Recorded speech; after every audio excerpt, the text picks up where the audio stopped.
नमस्कार, स्वागत है आप सभी का हमारे इस बुलेटिन में। आपके साथ मैं अंजलि झा। तो चलिए बुलेटिन की शुरुआत करते हैं, लेकिन इससे पहले अभी की क्या कुछ अपडेट है और आज दिन भर क्या कुछ बड़ी खबर रहने वाली, इस पर नजर डाल लेते हैं। जम्मू कश्मीर पहलगाम में आज स्पेशल कैबिनेट मीटिंग करेंगे उमर अब्दुल्ला। 2 दिवसीय अमेरिका दौरे पर जाएंगे विदेश सचिव विक्रम मिस्री। तो बड़ी खबरें क्या कुछ रहेंगी आज दिन भर, ये हम आपको करंट अपडेट के जरिए बता दें। शशि थरूर के नेतृत्व में जो सर्वदलीय प्रतिनिधिमंडल है, उन्होंने गुयाना के राष्ट्रपति से मुलाकात की है। तो वही आज से महिलाओं के लिए आत्मरक्षा शिविर आयोजित करेगी दिल्ली पुलिस।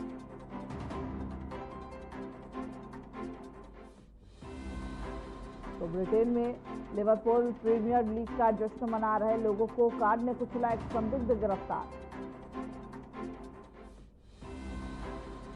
हरियाणा में यमुनानगर में शराब की दुकान के बाहर नकाबपोशों ने की गोलीबारी।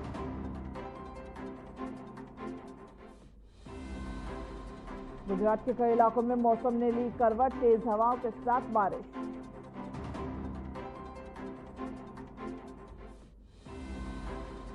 जम्मू कश्मीर पहलगाम में आज स्पेशल कैबिनेट मीटिंग करेंगे उमर सरकार।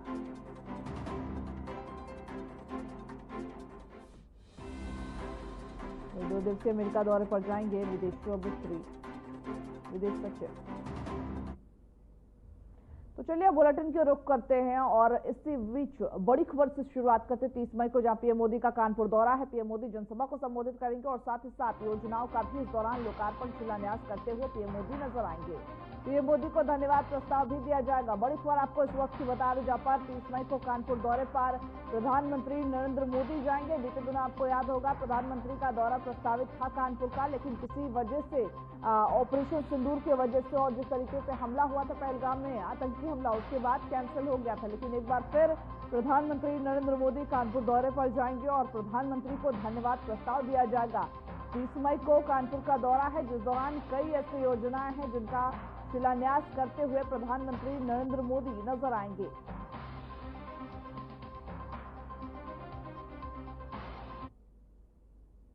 उत्तर प्रदेश के मुख्यमंत्री योगी आदित्यनाथ ने गोरखनाथ मंदिर के प्रांगण पर जनता दर्शन कार्यक्रम आयोजित किया और इस दौरान ही उन्होंने विभिन्न जिलों से आए हुए जो सैकड़ों लोग थे, उनकी समस्याओं को सुना और अधिकारियों को त्वरित समाधान के निर्देश दिए। मुख्यमंत्री ने फरियादियों से व्यक्तिगत रूप से मुलाकात की और उनकी शिकायतों पर संवेदनशीलता से विचार करने की बात कही। उन्होंने अधिकारियों से कहा कि किसी भी फरियादी को निराश न लौटाया जाए, उनकी समस्याओं का शीघ्र निस्तारण किया जाए। इस अवसर पर प्रमुख सचिव एसपी गोयल और साथ ही अन्य वरिष्ठ अधिकारी भी उपस्थित रहे। जनता दर्शन में आए हुए जो लोग थे, उनके पुलिस भूमि कब्जे और स्थानांतरण, अन्य जो प्रशासनिक मुद्दे हैं उसको लेकर शिकायतें की गई। मुख्यमंत्री ने संबंधित अधिकारियों को, जो संबंधित अधिकारी थे, उन मामलों को त्वरित कार्रवाई और फरियादियों को न्याय दिलाने के लिए निर्देशित किया। वह उन्होंने यह भी कहा कि किसी को भी सरकार की जो प्राथमिकता है वो जनता की समस्या है, समस्याओं का समाधान करना है और जल्द से जल्द इसका समाधान किया जाए, ये हम आश्वस्त करेंगे।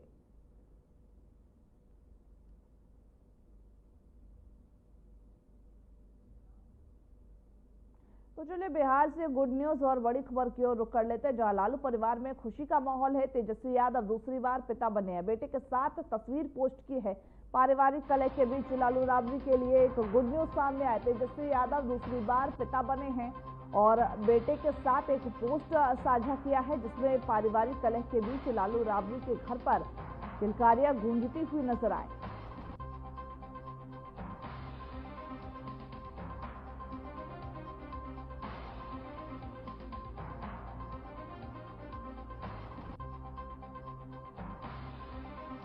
पारिवारिक कलह के बीच लालू परिवार में खुशी का माहौल है। तेजस्वी यादव एक बार फिर से पिता बने हैं।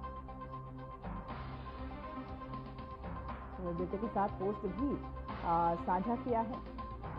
बताया जा रहा है कि लालू परिवार में खुशी, बीते दिनों देखा गया था कि कलेश देखा गया था लालू परिवार में, उसके बीच खुशियां पहुंची है। वही कतर की राजधानी दोहा में एनसीपी एसएसपी की जो सीसीपी की जो सांसद हैं सुप्रिया सूले के नेतृत्व में पहुंचे भारतीय सर्वदलीय प्रतिनिधिमंडल ने भारतीय समुदाय के साथ मुलाकात की और भारत की संस्कृति, विविधता और आतंकवाद के प्रति भारत के जो स्पष्ट रुख है उसको दुनिया के सामने रखा है। प्रतिनिधिमंडल में शामिल आम आदमी पार्टी के सांसद विक्रमजीत सिंह ने इस अवसर पर एक देशभक्ति गीत गाकर वहां मौजूद जो भारतीय थे उनको भावुक कर दिया। यह प्रस्तुति देश के प्रति प्रतिनिधिमंडल की भावना और एकता का प्रतीक बनी। कांग्रेस सांसद मनीष तिवारी ने इस मौके पर भारत की संस्कृति, विविधता और सह अस्तित्व की परंपरा पर प्रकाश डालते हुए कहा कि भारत विभिन्न धर्मों, भाषाओं और समुदायों का एक उत्कृष्ट मिश्रण है। हमने हमेशा शांति और समन्वय का रास्ता चुना है, लेकिन पाकिस्तान जैसे हमारे पश्चिमी पड़ोसी देश ने बार बार आतंकवाद को बढ़ावा दिया है। But this entire delegation is here and we are traveling to 4 countries. The first country is here today. We are here in Doha yesterday and today. Tomorrow we leave for South Africa. From there we go to Ethiopia. After that we will be going to Egypt and then we go back. And there are 7 such groups which the Honorable Prime Minister, he had a thought in his mind, a vision that Operation Sindoor is not just about the confrontation we had with Pakistan, but it has many facets of it. And what he's suggested to us is that we need to tell the world that India stands united against terrorism.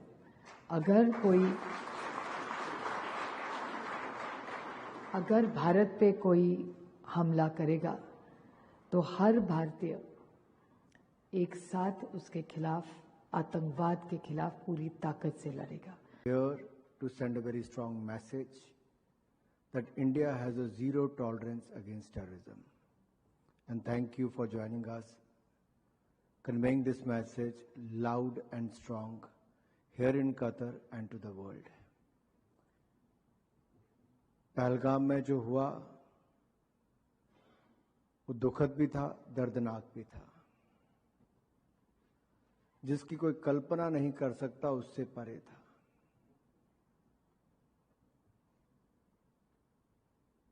किसी की आंखों के सामने उसी के पति को 2 foot की दूरी से उसके सिर में गोली मार दी गई। किसी बच्ची या किसी बच्चे के आगे उसके पिता को गोली मार दी गई। कपड़े उतारकर उसका धर्म जानकर फिर मारा गया। ऐसा कभी नहीं हुआ जो इस बार हुआ था। ये एक अलग संदेश देने का प्रयास किया जा रहा था। डाल पाए। हमारे साथियों ने बहुत ही विस्तार पूर्वक आपको ये बताया है कि हम लोग यहाँ पे कतर क्यों आए हैं। उसके बाद दक्षिण अफ्रीका जाएंगे, इथियोपिया जाएंगे, मिस्र जाएंगे, और उसका मुख्य कारण और मुख्य उद्देश्य ये है कि भारत कई विभिन्न धर्मों का, कई विभिन्न समुदायों का, कई भाषाओं का, कई किस्म के खान पान का एक बहुत ही उत्कृष्ट सम्मिश्रण है। और ये जो हमारी संस्कृति है, ये जो हमारी विरासत है, have in your mind. But this entire delegation is here and we are traveling. वही जम्मू कश्मीर से बड़ी खबर की ओर रुख कर लेते हैं। फिर गुलजार होगा। पहलगाम की वादियों में एक बार फिर से जो गुलजार पंथी है वो गूंजेगी। वादी में आज अपना दरबार लगाएंगे सीएम उमर अब्दुल्ला। जो पहलगाम में पे जो हमला किया था उसके बाद पहलगाम में आज उमर सरकार की विशेष बैठक है। महत्वपूर्ण नीतिगत फैसलों पर इस दौरान चर्चा किया जा सकता है। पहलगाम में एक बार फिर जो रौनक है वो लौटते हुए नजर आएंगे। इसको लेकर के सीएम उमर अब्दुल्ला एक विशेष बैठक का आयोजन करेंगे और इस दौरान भी किस तरीके से वापस से पहलगाम की टूरिज्म को ट्रैक पे लाया जाए उस पर चर्चा करेंगे। वही एआईएमआईएम सांसद असदुद्दीन ओवैसी ने भारतीय प्रवासियों के साथ बातचीत में पाकिस्तान को आड़े हाथों लिया। उन्होंने कहा कि पाकिस्तानी सेना प्रमुख ने हाल ही में प्रधानमंत्री शहबाज शरीफ को 2019 की चीनी सेना की ड्रिल की तस्वीर भेंट की थी, जिसे भारत पर जीत बताया गया। इस पर कटाक्ष करते हुए ओवैसी बोले, ये बेवकूफ जोकर भारत से प्रतिस्पर्धा करना चाहते हैं। 55 में ये सीखा था कि नकल करने के लिए अकल भी चाहिए और इनके पास वो भी नहीं है। ओवैसी के इस बयान ने एक बार फिर भारत पाक संबंधों को लेकर बहस को हवा दे दी है। Pakistani Army Chief had gifted a photo to the Pakistani Prime Minister Shehbaz Sharif. President of Pakistan was there, the Speaker of National Assembly was there. And these stupid jokers, they want to compete with India. They had given a photograph of a 2019 Chinese army drill, claiming it's a victory over India. Now this is what Pakistan indulges in. They cannot even give a proper photograph. तो हम बचपने में हम school में सुनते थे कि अक्सर स्कूल में क्या होता था कि हम अच्छे पढ़ने वाले बच्चे के बाजू पे बैठता था। तो नकल करने के लिए अकल भी चाहिए, इन नालायकों को अकल भी नहीं।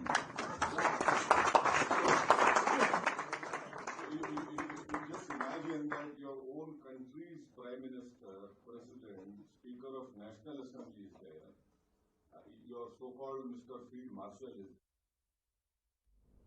वही अमेरिकी दौर पर विदेश सचिव विक्रम मिस्री 2 दिवसीय अमेरिका दौरा है उनका और इस दौरान ही ऑपरेशन सिंदूर के बारे में जानकारी दे सकते हैं। बड़ी खबर आपको बता दें, 2 दिवसीय दौरे पर विदेश सचिव विक्रम मिस्री और इस दौरान ही हो सकता है कि ऑपरेशन सिंदूर से रिलेटेड जो जानकारियां हैं वो साझा कर सकते हैं। 2 दिवसीय अमेरिका दौरे पर हैं विदेश सचिव और इस दौरान ही तमाम मुद्दों पर वहां पर चर्चा भी कर सकते हैं और साथ ही साथ ऑपरेशन सिंदूर में किस तरीके से पाकिस्तान को पटकनी देते हुए नजर आए इस पर भी बात कर सकते हैं। वही कांग्रेस सांसद डॉक्टर शशि थरूर के नेतृत्व में एक भारतीय सर्वदलीय प्रतिनिधिमंडल ने गुयाना के राष्ट्रपति डॉक्टर मोहम्मद इरफान अली से औपचारिक मुलाकात की। यह बैठक भारत और गुयाना के बीच द्विपक्षीय संबंधों को मजबूत करने की दिशा में एक महत्वपूर्ण कदम मानी जा रही। वही प्रतिनिधिमंडल में विभिन्न राजनीतिक दलों के सांसद शामिल थे जिन्होंने गुयाना सरकार के साथ कई मुद्दों पर विचार विमर्श किया। बैठक में तमाम तरीकों से चर्चा किया गया। वही सर्वदलीय जो प्रतिनिधिमंडल थे उसके ऐतिहासिक इस दौरान भेंट भी किया गया। वही मई का महीना सावन बन चुका है। दिल्ली एनसीआर में तेज आंधी तूफान और बारिश देखी गई। दिल्ली एनसीआर में 1 जून तक हवाएं चलेंगी, जो कि तेज हवाएं चलेंगी। वही साथ ही आईएमडी ने इसको लेकर के येलो अलर्ट जारी किया गया। मई का महीना जो है वो अब सावन बन चुका है। दिल्ली एनसीआर में हालांकि बीते दिनों से मौसम काफी बदलता हुआ नजर आ रहा है। इसी को लेकर के आईएमडी ने येलो अलर्ट भी जारी किया है। प्री मानसून बारिश ने मुंबई में दस्तक दे दी है। मौसम विभाग ने येलो अलर्ट जारी किया है। वही महाराष्ट्र के कई जिलों समेत मुंबई महानगर में शाम जमकर बारिश हुई। महज 1 घंटे की बारिश में कई अंधेरी, सबवे और दहिसर में पानी भर गया। महाराष्ट्र में भारी बारिश के कारण जनजीवन बुरी तरीके से प्रभावित हुआ। मुंबई के जो कई हिस्से हैं उनमें जलभराव देखने को मिला। जेजे फ्लाईओवर के सामने आए जो दृश्य हैं उसमें सड़क पर जलभराव के बीच टैक्सी, बाइक और निजी वाहनों को चलाने वाले जो लोग थे वो संघर्ष करते देखे गए। मौसम विभाग ने महानगर में भारी बारिश होने की बात कही। मुंबई सहित ठाणे और पालघर में आगामी 3 दिनों के लिए येलो अलर्ट जारी किया गया। खराब मौसम के चलते मछुआरों के लिए भी एडवाइजरी जारी की गई। वही हरियाणा के पंचकुला जिले से एक दिल दहला देने वाली घटना सामने आई है, जहां एक ही परिवार के 7 सदस्यों ने सामूहिक रूप से आत्महत्या कर ली। यह दर्दनाक मामला पंचकुला के सेक्टर 27 से आया है, जहां पर मृतक सभी जो है वो उत्तराखंड के देहरादून के रहने वाले बताए जा रहे हैं। जानकारी के मुताबिक 7 लोगों ने गाड़ी में बैठकर जहर खा लिया, जिससे उनकी मौके पर ही मौत हो गई। घटना की सूचना मिलते ही पुलिस मौके पर पहुंची और जांच शुरू कर दिया है। वही पंचकुला की जो डीसीपी है हिमाद्री कौशिक ने मीडिया से बात करते हुए कहा कि प्रथम दृष्टया यह आत्महत्या का मामला प्रतीत होता है। वही मृतकों की पहचान कर ली गई है। पूरे मामले की गहन जांच की जा रही है। पुलिस ने घटनास्थल से साक्ष्य भी जुटाने शुरू कर दिए हैं और यह पता लगाने की कोशिश की है कि पूरे परिवार ने इतना बड़ा कदम क्यों उठाया, आत्महत्या के पीछे की वजह क्या होगी। हालांकि यह भी साफ नहीं हो पाई है, लेकिन परिजनों और जानकारों से पूछताछ जारी है। तो हमें सूचना मिली कि 6 व्यक्ति यहाँ लाए गए हैं जिस हॉस्पिटल में, और फिर जब यहाँ पहुँचे तो ये भी पता लगा कि उनकी मृत्यु हो गई और एक व्यक्ति जो सेक्टर 6 सिविल अस्पताल ले गए थे जिनको उनकी भी मृत्यु हो गई है। तो इस मैटर में जो हमें प्रथम दृष्टया लग रहा है कि ये आत्महत्या का मैटर है ना, सुसाइड का मैटर है प्राइमा फेसी। तो फिर भी सीनियर क्राइम टीम मौके पर पहुँच चुकी है, इन्वेस्टिगेटिंग ऑफिसर्स मौके पर पहुँच चुके हैं। हम सारे साइंटिफिक एविडेंस कलेक्ट करेंगे और इस मैटर को प्रॉपरली एनालाइज करेंगे, बट प्राइमा फेसी हम सुसाइड जो 6 लोगों ने जहर खाया में उसमें कौन कौन लोग हैं वो? पूरे परिवार के लोग हैं। पहचान हो पाई मैम इनकी? हाँ जी, हमें पता है, अभी तो हम आइडेंटिफाई। तो चलिए इसी बीच दिल्ली से बड़ी खबर की ओर रुख कर लेते हैं। दिल्ली में अब महिलाओं को डरने की जरूरत नहीं है, अब सीखने की बारी है। पुलिस ने महिला सेल्फ डिफेंस शिविर का आयोजन किया है। सुरक्षा और सशक्तिकरण को इससे बढ़ावा मिलेगा। वही साथ ही विशेष प्रशिक्षण से जो महिला है उनका आत्मविश्वास बढ़ेगा। शिविर में विशेषज्ञ जरूरी टिप्स देंगे। तो अब दिल्ली में महिलाओं को डरने की जरूरत नहीं है, अब उन्हें सशक्त होने की जरूरत है। इसको लेकर के पुलिस ने एक विशेष अभियान का आयोजन किया है जिसमें महिलाएं प्रतिभाग लेते हुए नजर आएंगी। वही दिल्ली के कार्यक्रम के दौरान ही केंद्रीय मंत्री ज्योतिरादित्य सिंधिया ने कहा कि अब तक दुनिया में केवल 4 देश चीन, स्वीडन, नॉर्वे और कोरिया ही टेलीकॉम इक्विपमेंट्स बनाते थे। इन देशों की केवल 5 कंपनियां इस क्षेत्र में सक्रिय थी। उन्होंने यह भी कहा कि यह स्थिति बीते 2 दशकों से चली आ रही थी, लेकिन प्रधानमंत्री नरेंद्र मोदी की आत्मनिर्भर भारत के संकल्प के बारे में उसके बाद पहली बार भारत इस क्षेत्र में 5वां देश बनकर उभरा है। वही सिंधिया ने यह भी कहा कि अब भारत भी उपकरण बनाएगा।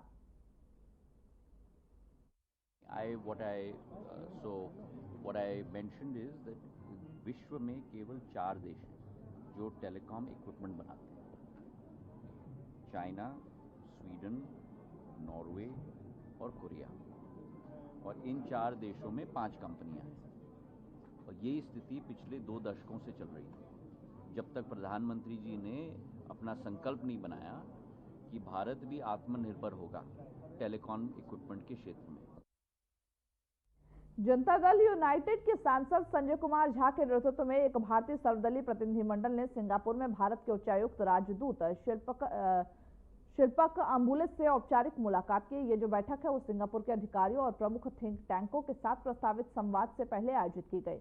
इस मुलाकात का उद्देश्य भारत और सिंगापुर के बीच द्विपक्षीय संबंधों को मजबूत करना, रणनीतिक साझेदारी को बढ़ावा देना और क्षेत्रीय और वैश्विक मुद्दों पर विचार विमर्श करना था। वही कांग्रेस संसदीय दल के अध्यक्ष सोनिया गांधी ने भारत के पहले प्रधानमंत्री पंडित जवाहरलाल नेहरू की 61वीं पुण्यतिथि के अवसर पर उन्हें श्रद्धांजलि अर्पित किया। इस अवसर पर उन्होंने दिल्ली स्थित शांतिवन जाकर नेहरू स्मारक पर पुष्पांजलि अर्पित की।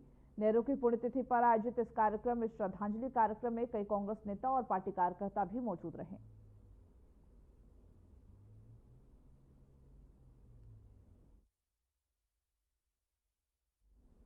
वही ज्येष्ठ माह के तीसरे बड़े मंगलवार को लेटे हुए हनुमान मंदिर में पूजा अर्चना के लिए श्रद्धालुओं की भारी भीड़ उमड़ी। सुबह से ही भक्त लंबी कतारों में खड़े होकर दर्शन के लिए पहुंचे थे। वही हनुमानगढ़ी मंदिर में भी श्रद्धालुओं का उत्साह देखने को मिला। विशेष पूजा पाठ और भंडारे का आयोजन भी इस दौरान किया गया, जिसमें हजारों श्रद्धालुओं ने भाग लिया। वही प्रशासन ने इन सभी को देखते हुए सुरक्षा के भी पुख्ता इंतजाम किए थे। श्रद्धा और भक्ति के इस पावन संगम को मंदिरों में देखने का अवसर मिला। 2 तस्वीरें आपकी टीवी स्क्रीन पर है, अयोध्या और प्रयागराज से। भारत की सुरक्षा नीति को लेकर के लंबे समय से एक बड़ा सवाल बना हुआ है। सवाल यह है कि चीन और पाकिस्तान में से भारत का सबसे बड़ा दुश्मन कौन है। अमेरिका की खुफिया agency defence intelligence agency DIA की ताजा वर्ल्ड थ्रेट असेसमेंट रिपोर्ट से सवाल का जवाब अब साफ हो गया। सवाल यह है कि भारत का सबसे बड़ा दुश्मन आखिर कौन है। पाकिस्तान जो वर्षों से आतंकवाद सीमा पार हमलों के लिए जाना जाता है, या फिर चीन जो लगातार अपनी सैन्य और परमाणु ताकत बढ़ा रहा है और भारत के कई मोर्चों पर टकराव की स्थिति बनी हुई है। देखिए इस रिपोर्ट को। पाकिस्तान को लेकर दशकों से केंद्रित रही भारत की विदेश और रक्षा नीति अब एक नए मोड़ पर है, जिसका जिक्र हम आगे करने जा रहे हैं। हम बताने जा रहे हैं कि भारत का असली दुश्मन आखिर कौन है। वैसे तो शायद आपको पता हो, अगर आपको नहीं पता तो आपको अमेरिकी रक्षा खुफिया एजेंसी यानी कि DIA की हालिया रिपोर्ट को जानना होगा, जिसके अनुसार भारत ने अब अपनी रणनीतिक प्राथमिकताएं बदल दी हैं और चीन को अपना मुख्य राजनीतिक और सैन्य प्रतिद्वंदी मान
संस्करण पर लोगों के साथ संवाद किया।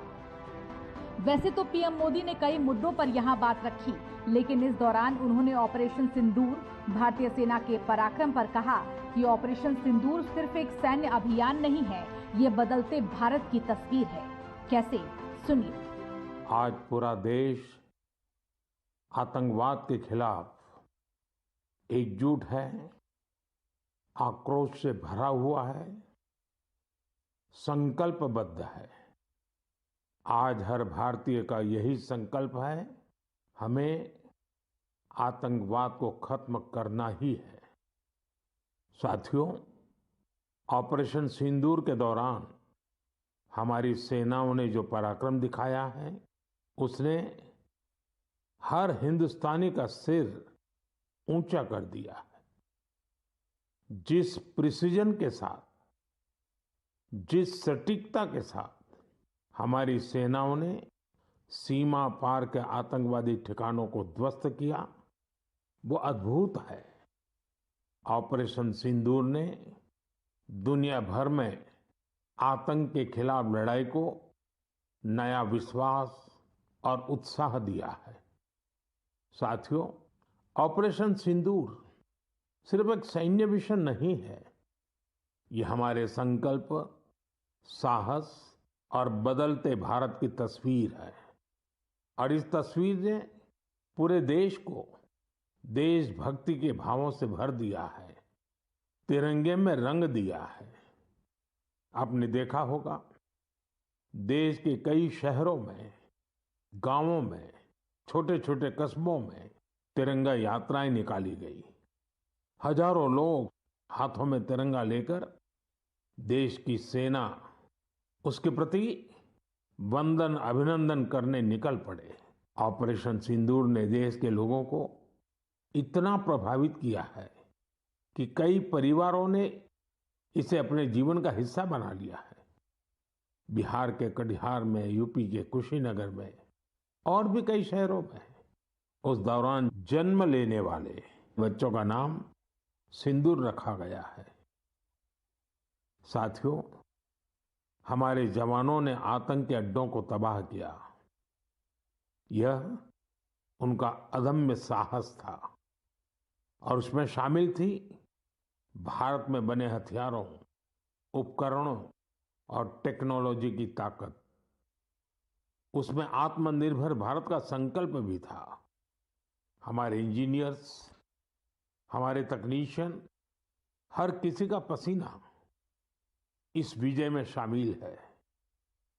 इस अभियान के बाद पूरे देश में वोकल फॉर लोकल को लेकर एक नई ऊर्जा दिख रही है।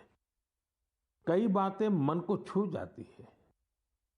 एक माँ बाप ने कहा, अब हम अपने बच्चों के लिए सिर्फ भारत में बने खिलौने ही लेंगे। तो दुनिया को पता होना चाहिए कि 140 करोड़ भारतवासी आतंकवाद के खिलाफ अब एकजुट हैं। पूर्ण विश्वास, प्रतिबद्धता से भारतीय सेना के साथ खड़े हैं। आज हर भारतीय का यही संकल्प है कि हमें आतंकवाद को खत्म करना ही है। ऑपरेशन सिंदूर के दौरान हमारी सेनाओं ने जो पराक्रम दिखाया, उसने हर हिंदुस्तानी का सिर ऊंचा कर दिया। ऑपरेशन सिंदूर में स्वदेशी हथियार, उपकरण और टेक्नोलॉजी की सफलता से विश्व ने आत्मनिर्भर भारत की गूंज को सुना। भारत का जन गण के मन को नेशन फर्स्ट की भावना, राष्ट्रवादी चेतना और स्वदेशी गौरव बोध से आज पूरा भारत दैदीप्यमान है। यही वजह है कि अमेरिकी रिपोर्ट में यह बताया गया, निर्भरता भारत में बढ़े और विदेशी आपूर्ति श्रृंखलाओं की निर्भरता कम हो जाए। इसके साथ ही भारत हिंद महासागर क्षेत्र और इंडो पैसिफिक में सैन्य अभ्यास, प्रशिक्षण और हथियारों की बिक्री के साथ साथ सूचना साझेदारी के जरिए अपने क्षेत्रीय साझेदारियों को और पुख्ता कर रहा है। क्वाड, एशियन और अन्य बहुपक्षीय समूहों में भी भारत की सक्रियता इस रणनीति का अहम हिस्सा है, जिससे चीन के प्रभाव को कम किया जाएगा और भारत की नेतृत्व भूमिका को आगे बढ़ाने में मदद मिलेगी। Bureau report. तो चलिए, खबरों के हमारे इस बुलेटिन में बस इतना ही। मुझे दीजिए इजाजत। नमस्कार।